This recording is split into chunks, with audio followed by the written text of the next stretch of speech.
Hmm. Dito tayo mga kababayan, kay Wake and Bake. Alam nyo sa totoo lang, pagkakaalam ko dati mga kababayan, bawal itong may napanood kasi akong post na ito daw si Kitty Duterte ay American citizen at American passport ang hawak. Oo, ito pakita ko sa inyo mga kababayan. Oo, ito wait lang. Meron kasi akong nakitang post dati ng ating kaibigan na napakaganda. Ito. Na nakita dito na ang hawak ni Kitty Duterte, passport US. So, kapag US passport ang dala mo, ibig sabihin, US citizen ka. Ngayon, kapag ikaw ay US citizen, pinagbabawal po sa saligang batas, no, na sa ating bansa na kapag ikaw ay hindi citizen sa Pilipinas, bawal kang sumali sa mga anumang gatherings, sa politika o pamumulitika. Kasi pwede kang ma-deport. Di ba? Oo. Ito, hanapin natin, mga kababayan. Dito, hanapin natin. Meron dito yun, lalabas yan dito, mga kababayan. Ito, kung nakita ninyo, mga kababayan, US passport po ang bit-bit ni Wake and Bake. US passport yan. Hawak niya. So according dito, kapag US passport, ibig sabihin, US citizen ka. Amerikana ka. Diba? So ngayon, pag Amerikano ka, bawal kang makilahok, makisali sa anumang propaganda, kaguluhan o gatherings sa bansa na hindi ka naman rehistrado. Diba? Ano ang sabi dito? Veronica Kitty Duterte is an American citizen. American citizen. Sabi dito, mismong ang kanyang amang si Digong ang nagsabi noong 2017 na siya'y American citizen. Ayan. Si Kitty Duterte. Sabi daw ni Digong noong 2017, ito ay American citizen. Nakalagay, ayon sa Bureau of Immigration Order SBM 2015-025, bawal lang isang foreigner o foreigner, including an American citizen, to engage in political activities sa Pilipinas. So, SBM 2015 at 25 prohibits foreign from joining, supporting, contributing, or involving themselves in whatever manner in any rally, assembly, or gatherings. Those found guilty of committing acts of violation will be deported. After deportation, such foreigners will be blacklisted. So, which forbids them to re-enter the Philippines. So, bawal na silang pumunta ng Pilipinas at blacklisted na sila kapag nalaman na sila ay sumali, nakalagay dito, joining, supporting, contributing, or involving themselves in whatever manner in any rally. Si Kitty Duterte pwedeng makilahok sa mga political activity sa Pilipinas kung siya'y dual citizen, American at Filipino. Ang tanong, nag-apply na ba si Kitty Duterte ng dual citizenship? Di ba? So ngayon, bakit natin nasabi na pwede si Kitty Duterte ma-deport kung hindi siya nag-apply ng dual citizenship? Ito po ang video, mga kababayan. Sumali po si Kitty sa naturang talagang magkaisa tayo araw ng eleksyon, May 12, 2025. Mag-vote straight tayo at mag-block vote tayo upang mahirapan silang mandaya. Supportahan natin ang PDP laban sa notorious slate o mas kinikilalang Duterte. Daghang salamat kay Wamin Ilogae. Sa mga kabataan, hinikayat ko kayong magbantay sa mga boto dahil dito nakasalalay ang kinabukasan nating lahat. God save the Philippines. Pilipinas, Duterte pa rin! Duterte! So narinig nyo naman po, mga kababayan. Narinig nyo naman po talaga ba na American siya? Tanong natin sa kanya. Oo. Kaya mga kababayan, sabi ko nga sa inyo, sa ganitong rally, sa ganitong pakikilahok, pakikisali ni Kitty Duterte sa politika, posibleng ma-deport kung hindi siya nag-apply ng dual citizenship sa Pilipinas. Kasi ang dala niya is American passport, mga kababayan, American passport po ang bit-bit ni Kitty.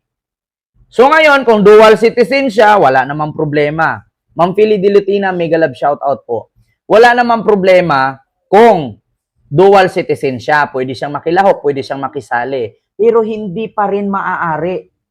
Kasi una, meron pa nga silang ginawa dito na pagpapakalat ng wrong information. Katulad nung i-read daw ang bahay nila, kaya tumawag siya sa kaibigan niyang bakla na si Paulo Lino. Tumawag siya sa kaibigan niyang bakla na si Paulo Lino at mag-live nga daw di umano ito kasi nga mga kababayan, i-read daw ang bahay. So, actually, napanood nyo naman yan. Sabi nga ng PNP Region 11 no, ng Davao na tawag dito, ayun, ito na. Vlogger na nagpakalat na ni-raid ng pulis ang bahay ni PRRD, sinampahan ng kaso. O, ito nga yun, no? Mga kababayan. O, kakapasok lang na balita, ha? O, nabasa ko lang. Ito, vlogger, sinampahan na daw ng kaso. Pakinggan natin. Joint Anti-Fake News Action Committee ng Philippine National Police Nako. laban sa isang lalaking vlogger sa Davao. Ito ay Ala. matapos matukoy ng pulisya na ito ang nagpakalat ng impormasyon na ni-raid ng nasa 30 tauhan ng Criminal Investigation and Detection Group at 70 Special Action Force o SAF Commandos mula sa Luzon ng bahay ni dating Pangulong Rodrigo Duterte sa Davao. Sinabi ni PNP PIO Chief Police Colonel Randolph Tuanyo, nagpakalat ng fake news ang naturang vlogger dahilan para sumugod ang mga taga-suporta ng dating Pangulo sa bahay nito. Ang Ala. nakal po na kaso ay violation po ng Revised Penal Code Article 154 o ito po yung unlawful use of means of publication. Nako, eto na. Sino ba dapat ang sisihin dito? Yan nandamay pa ng kabaliwan. Ito na mga kababayan, kakapasok lang ng balita. According kay Kitty Duterte, tumawag nga siya dito kay Paulo Lino na ang sabi, mag-live daw kasi ni-raid daw ang kanilang bahay. Ending, eto na, nakasuhan. Eto pa. Nagsampa na ng reklamo ang Joint Anti-Fake News Action Committee ng Philippine National Police laban sa isang lalaking vlogger sa Davao. Ito ay Nako. matapos matukoy ng pulisya na ito ang nagpakalat ng impormasyon na ni-raid ng nasa 30 tauhan ng Criminal Investigation and Detection Group at 70 Special Action Force o SAF Commandos mula sa Luzon ng bahay ni dating Pangulong Rodrigo Duterte sa Davao. Sinabi ni PNP PIO Chief Police Colonel Randolph Tuanyo, nagpakalat ng fake news ang naturang vlogger dahilan para sumugod ang mga taga-suporta ng dating Pangulo sa bahay nito. Nako. Ang nakal po na kaso ay violation po ng Revised Penal Code Article 154 o ito po yung unlawful use of means of publication and unlawful utterances of the Revised Penal Code in relation to Section 6 of Republic Act 10175 o ito po yung Cybercrime Prevention Act of 2020. Ang naturang vlogger ay nag-umpisa noong May 1, 2020. Mayroon itong 218,000 subscribers at umaabot na sa may 20 million ng views sa kanyang mga vlog. Nako. Sino kayang vlogger ito, mga kababayan, na nagpakalat, no? Hindi ba ito yung hindi ba ito yung Paulo Lino? Mga kababayan? Bakit ayaw pangalanan? 'Di ba? Kung sino ito. Oo. 'Di ba? Bakit daw hindi pinangalanan? Natural, syempre, pag hindi pa na anuhan, 'di ba? Pag hindi pa na daan sa korte, ito'y sinasampahan pa lang naman. ay naku, malinaw pa sa sikat ng araw. Ayan, sa kakagagawa na naman yan ni Kitty. Si Kitty lang naman yung nagsabi na mag-live ka doon at ito i-read ang aming bahay. Nako, ayun na. Resulta na nga, Kitty, yung ginagawa mo, Kitty. Oh, at ito pa nga, sumali ka pa nga sa kaguluhan ngayon. Oo, dyan sa rally-rally na yan. Nako, kung American citizen ka, damay ka na naman dyan. Oo, katwiran yan, may sayad sa utak. Isumpa yan talaga si Kitty. Sira niya. Leksyon na sa mga DDS. Kaya nga, ito mga DDS, tanungin ko kayo, yung mga vlogger na DDS dyan, tutulungan ba kayo ni Sara niyan? Tutulungan ba kayo ni Kitty niyan? Tutulungan ba kayo ni Digong niyan? Nga. Diba? Hindi kayo tutulungan yan, sinabi ko sa inyo. Yun ngang mga nagrally sa Qatar na na-deport, hindi nga binisita ni Sara eh. Nga. May maaresto na naman na vlogger na didilis, galis. Ayan na nga.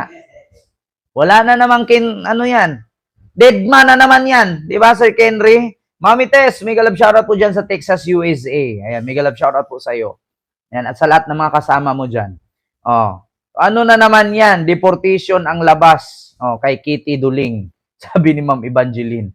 Nikki Mariano, Princess Dilson Tulin. Sabi ni Nida Arcio. Tapos ka na, kami bumuto, mga sundalo, Duterte, at dagdag namin, Dagdag namin hunasan, Buhay Kawal Channel. Roque Ruben, Partilis, Absimbo. Wala akong pakialam kung sino iboto ninyo. Oo, kasi kahit iboto nyo yung mga yan, pag nakaupo yan, di nyo naman mahahagilap yung mga yan. Di ba, mga kababayan? So, klarong-klaro ha. Dito naman tayo, mga kababayan. Sunod na topic. Diyos ko, kawawa naman. Tignan mo, may vlogger na naman nakakasuhan dahil sa pagpapakalat ng fake news. Dahil din yun kay Kitty Duterte na ang sabi ng tao, tumawag sa akin. Ramdam ko talaga yung takot niya. Kaya ako'y tumakbo dito, nag-live kasi nanawagan siya. Diba? Eto na. Mga kababayan, dito tayo kay Ping Lacson. Salamat, Pinoy Epic History. Ayan.